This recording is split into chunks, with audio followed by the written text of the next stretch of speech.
All government resources is directed towards catching bato. All government resources, all policemen, law enforcement are going to be used to help the Filipino people. Nagkaroon na ba ng ganyang call ang BBM administration? Never! But to catch bato on the strength of a foreign warrant, go na go ang gobyerno nyo. Yung Brave 13, except kay Manang Aimee, kinasuhan na. Si Kong Miao i-expel. Si Kong Lian nanganganib.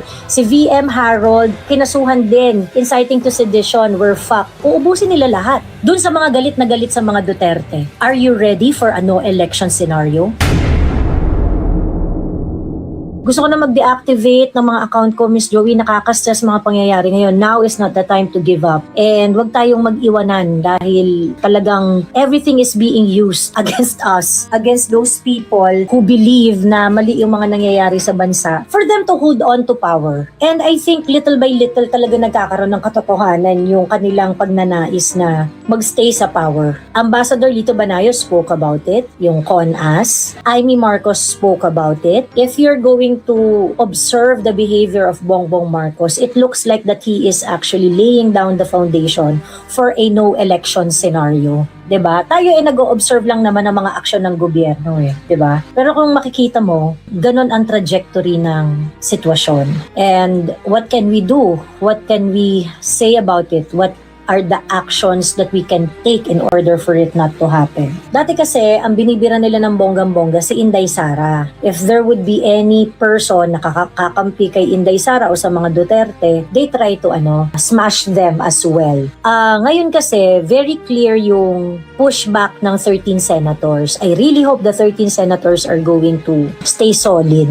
Kasi sila na yung tinik ngayon ng they have to spread their resources now. Because of the 13 senators, dati lahat ng resources ng gobyerno ginagamit nila kay Inday Sara lang, 'di ba? Kasi hodang gamitin ang COA, kasi hodang gamitin ang mainstream media, mga trolls, kasi hodang gamitin ang mga dating kaaway nila na gawing kakampi, 'di ba? Yung mga resources before ay nakatutok against Inday Sara. But now, because we have 13 senators, they're spreading their resources para i-take out itong mga 13 senators na ito. And it is really so disappointing kasi nga, itong mga nakakaraang araw, initially, let us just talk about yung, kasi yung kagaya niyan, sila Vice Ganda, sila they are trying to make a caricature out of what is going on. And ito yung mga panawagan ko sa mga bagets, sa mga hindi nakakaalam ng totoong nangyari noong May 11 at May 13 sa Senado. I have to go back there kasi handyan yung usapin ng soberanya. If you are a college student, a senior high school student who's going to laugh dun sa mga jokes ni Vice Ganda about dun sa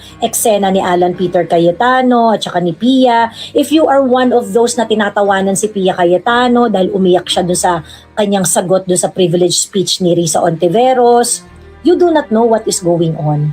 And at this point, nandun na tayo sa punto that this government is trying to take out their big guns. The Supreme Court did not issue a protective order on bato. Nung una, ang PNP, ang stand ng PNP, sabi nila, hindi nila i-implement ang warrant of arrest ng ICC, valid warrant of arrest lang issued by Philippine Court ang kanilang i-implementahin. Ang DOJ nagsalita, i-implement namin ang warrant.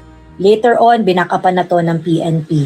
John Vic Remulla, nung una sinabi may mali sa proseso pero ngayon magpapasailalim na daw sila kung ano ang direktiba ng DOJ. It was announced that a manhunt is being launched against Senator Bato. And we're talking about a sitting senator We are talking about a senator that was voted by millions of Filipino. No local warrant of arrest. At yung kung ano man yung justification nila that an international warrant is applicable here in the Philippines is so thin. Napakaliit ng pinangahawakan nilang justification dito. What they argue is that dahil ito ay isang international warrant, kailangan natin tong i-carry out sa bansa natin dahil ang argument nila is hindi naman daw soberanya ang ina-assert ng ICC dahil ang ICC ay international court. hindi naman daw ito korte ng isang bansa. Ito daw ay isang international court. So it is not about other country imposing sovereignty against the Philippines. Yun yung argumento ng mga naniniwala that the ICC warrant can be applied here in the Philippines, which is so fucking wrong. And mga estudyante, makinig kayong mabuti. Bakit mali? When we fight for our sovereignty, ang consideration lang natin ay iisa. Ang consideration natin dito ay soberanya natin. It doesn't matter if it is a foreign court and an international court, it doesn't matter. Dahil wala tayong pakialam sa soberanya ng ibang bansa, wala tayong pakialam doon sa international court na hindi naman na tayo member.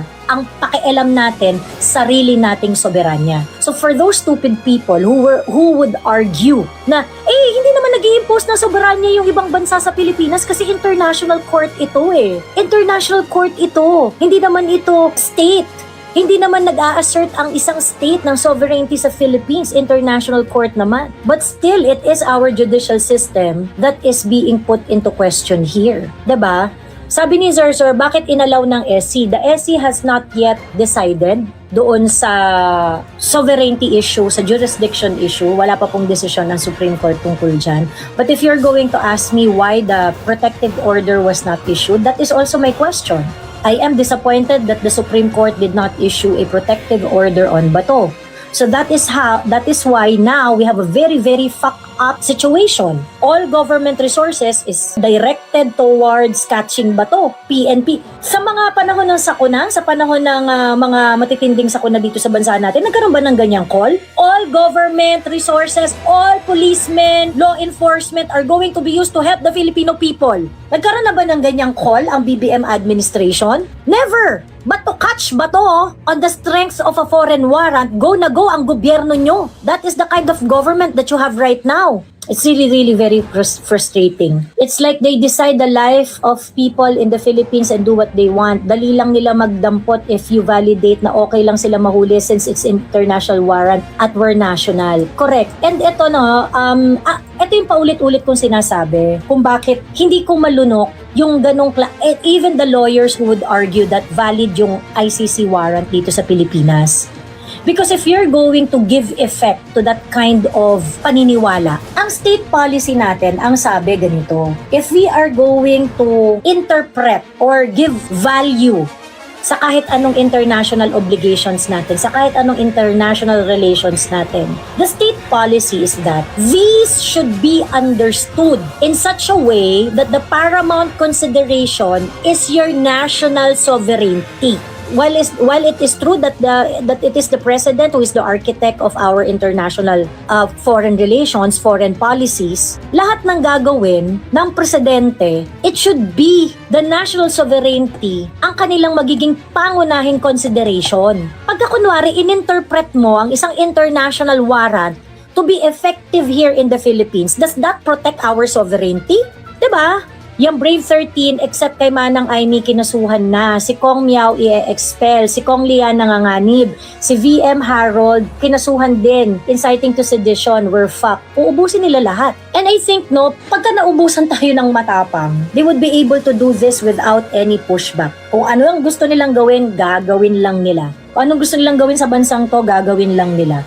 And they know that they cannot get enough votes to impeach VP Inday Sara. And so they are now preparing for a no-election situation. Ang tanong ko dito, dun sa mga galit na galit sa mga Duterte, are you ready for a no-election scenario?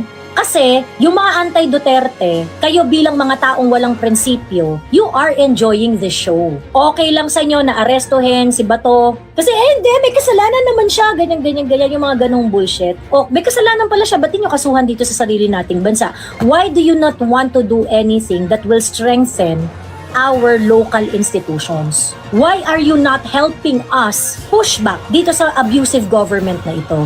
Because in your calculation, if the BBM admin would be able to take down the Dutertes, it will favor you. So yung mga Duterte, mga anti-Duterte dyan, yung mga Duterte haters dyan, wala kayong prinsipyo. Ano gagawin ninyo pag nagkaroon ng no election? You're just going to ride the tide? Bakas kayo kay Marcos kasi bibigyan naman kayo ng share sa billions. Diba?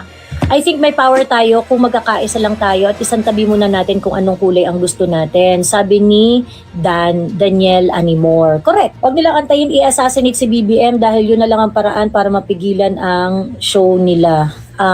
Bakit si BBM?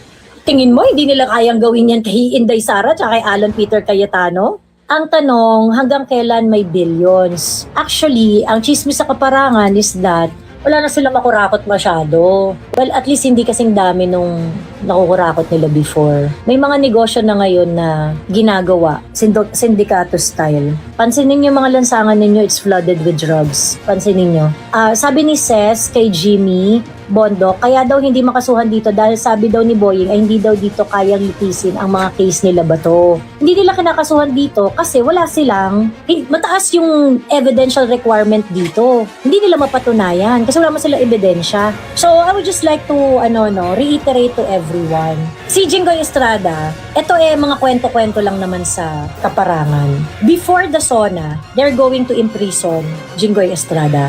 Yun ang yun daw ang gustong gawin ng BBM admin. Kita niyo naman kung sino-sino ang pinagkakasuhan ng BBM admin di ba? Jinggoy Estrada is going to be imprisoned. Cheese Escudero, binuhay yung Comelec case niya. Dismiss na yun, di ba? Rodante Marcoleta, pinagkakakasuhan ngayon ng kung ano-ano. Bato is now on a manhunt. At dahil hindi nagkaroon ng TRO kay Bato, kasunod niyan si Senator Bongo. Actually, worried ako kay Senator Bongo. Kasi mahirapan silang hulihin si Bato Mahirapan silang hulihin si Bato. So, baka they might run after Bongo. Dahil hindi nila makukuha si Bato ng madalian. And I don't think they can catch Bato, to be honest. I don't think they can catch Bato. So, they're going to get, si Bongo, si Senator Bongo ang kukunin nila na hindi inaasahan. Alam mo, very, very likely yan very, very likely ang scenario na yan. Kaya ako nag-worry ako for Senator Bato. Kasi dahil ang atensyon na kay Bongo, baka isipin nila na, hindi, relax si Bongo. Mas madaling hulihin to. So, si Bongo na lang, muna. Ganyan. And, they will try to make Bato feel guilty about it. Diba? Kasi, dapat si Bato yan kaso nahirapan sila kay Bato, kaya si Bongo ang hinuli. Ganyan. Yung mga ganong etchos. Worried ako for Senator Bato, so I hope he takes care also. Robin Padilla is now being considered as person of interest for whatever reason. Kasi nga parang sinasabi nila tinulungan daw ni Senator Robin Padilla na umalis sa Senado si Senator Bato. I mean, bakit hindi siya aalis? Free man naman siya. He's a free man. He's being manhunted by a state-sanctioned kidnappers na nag-i-insist na valid ang international warrant of arrest. Diba? So, the Villars are expected to get more cases filed up against them. Marami ng panggigipin silang naranasan mula dito sa gobyernong ito, and I think they're going to add more. Alan Peter Cayetano is not approved by Malacanang to be the Senate President. And he is probably the only Senate President na hindi inapprove ng Malacanang. Kumbaga ito talagang independent action ito ng Senado na si Alan Peter Cayetano ang Senate President. Ang worry ko kay Senator Alan, sa totoo lang, feeling ko sobrang annoyed sila sa balls ni Alan Peter Cayetano. Baka tagihin yan.